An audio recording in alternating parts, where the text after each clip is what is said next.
Hello everyone, and welcome to English Story Radio channel. Today, I'm excited to share an English story with you. If you enjoy this story and want to see more like it, please don't forget to hit the subscribe button and turn on notifications. That way, you'll be the first to know when I upload new content. Without further ado, let's get started. John, a successful businessman, was on his way back from a business trip when the unthinkable happened. His plane crashed on a deserted island in the middle of the ocean. He found himself stranded with a few other passengers, including a young couple, a doctor, and a retired Navy officer. They were all shaken, but grateful to be alive. As they assessed their situation, John realized that they were completely alone on the island with no means of communication with the outside world. They had limited resources and would have to work together to survive. The island was small, surrounded by crystal clear water and white sand beaches, but it was covered in dense vegetation and swarming with all kinds of wildlife. The group quickly realized that they needed to find shelter and build a fire. John, being a natural leader, immediately took charge of the situation, delegating tasks and keeping morale high.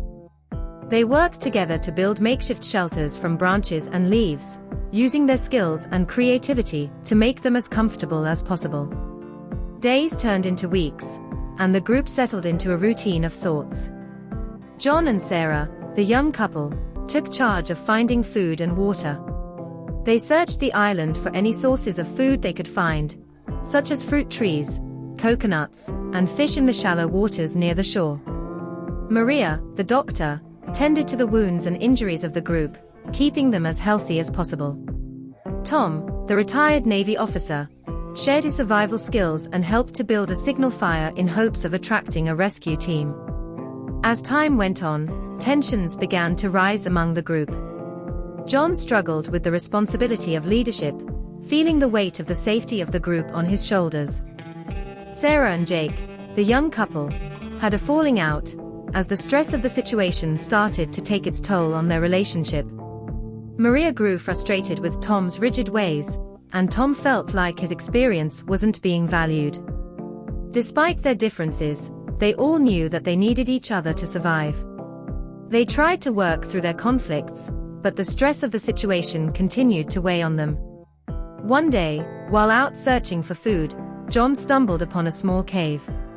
Inside, he found a stash of supplies, including a radio. With trembling hands, he turned it on and called for help. To their amazement, a rescue team was dispatched to their location.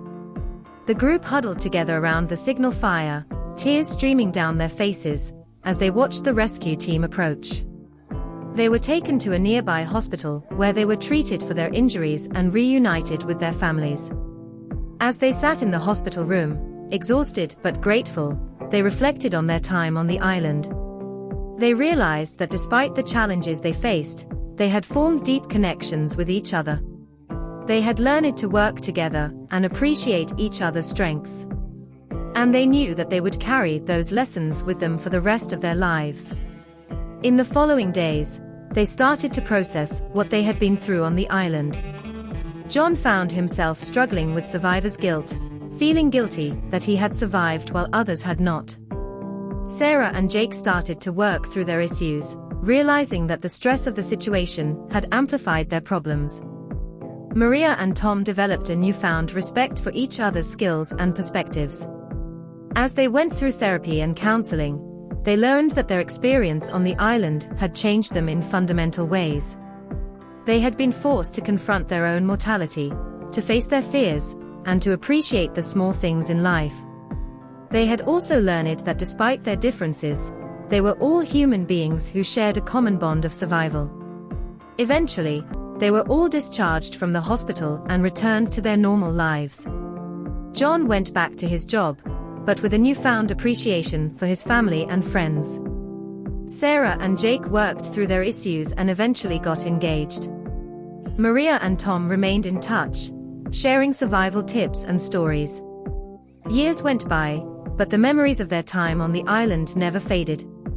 They would often get together for reunions, reminiscing about their experiences and the bond that had formed between them.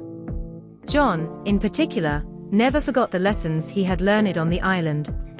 He started a foundation to help support survivors of traumatic experiences, using his own experience as a guide.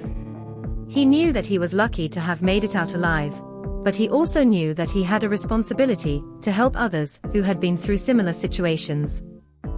As he looked back on his time on the island, he realized that the experience had been a blessing in disguise.